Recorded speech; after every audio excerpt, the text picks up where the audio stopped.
Ассалаумағалейкум достар, қалдарыңыз қалай? Бұл менің су жаңа арнам. Су жаңа арнаны ашып алдық. Не туралы түсірем енді? Ойланам. Таптым. Космичалдар кию керек. Ассалаумағалейкум достар, қалдарыңыз қалай? Біз бүгінгі видеода ешқандай ақыл айтпаймыз, проблема айтпаймыз, жай ғана пайдалы ақпараттармен, білдірмен бөлісетін боламыз. Адам бақытты болу үшін бір мезетте бірнеше себептердің болуы шарт дейді Толстой айтып кеткендей. Егер де сол себептердің біреуі сәйкес келмей қалса, бақытсыздыққа алып келу мүмкін дейді. Достар, бүгін сіздермен Томас Эдисон жайлы айтамыз. Томас Эдисон алғашқы электр лампасын ойлап тапқан адам жайлы. Ақыл есі кем болған. Томас Эдисон бала күнінде мектептен ұстаздары қолына хат беріп үйіне қайтарып жібереді.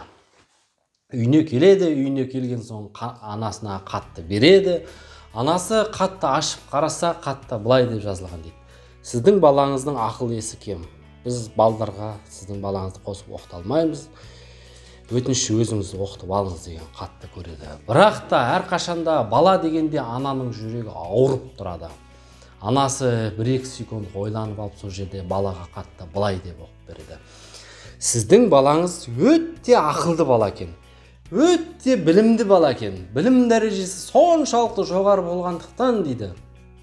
Оған біздің мектептің сауаты жетпейді, балаңызды өзіңіз оқытып алыңыз деп балаға хатты оқып береді. Арадан 23 жыл уақыт өтеді. 23 жыл уақыт өтіп кеткеннен кейін енді анасы өмірден қайтады. Сол кезде бала үйінде құжаттарды қарап жатып, баяғы хатты тауып алады. Хатты ашып қараса, сіздің балаңыздың ақыл есі кем. Біз сіздің балаңызды мектепте оқыта алмаймыз деген жазуларды көріп, сол кезде анасын есіне алып көзіне жас келеді. Сол кезде Томас Эдисон өзінің күнделігін ашып, күнделігіне былай деп жазады. Томас Эдисон ақыл есі кем бала еді, бірақ анасының арқасында өз заманының генийіне айналды деп жазады достар. Осы видеоны көріп отырған құрметті ата-аналар, сіздер де өз балаларыңызды осындай самат оценкасын көтеріп жіберсеңіздер, өз заманның генийіне айналуы әбден мүмкін достар. Қазақ атамыз айтқандай, жақсы сөз жарым ырыс, жақсы сөз сөйлесең жылан іннен шығады деп бекер айтпаған осылар.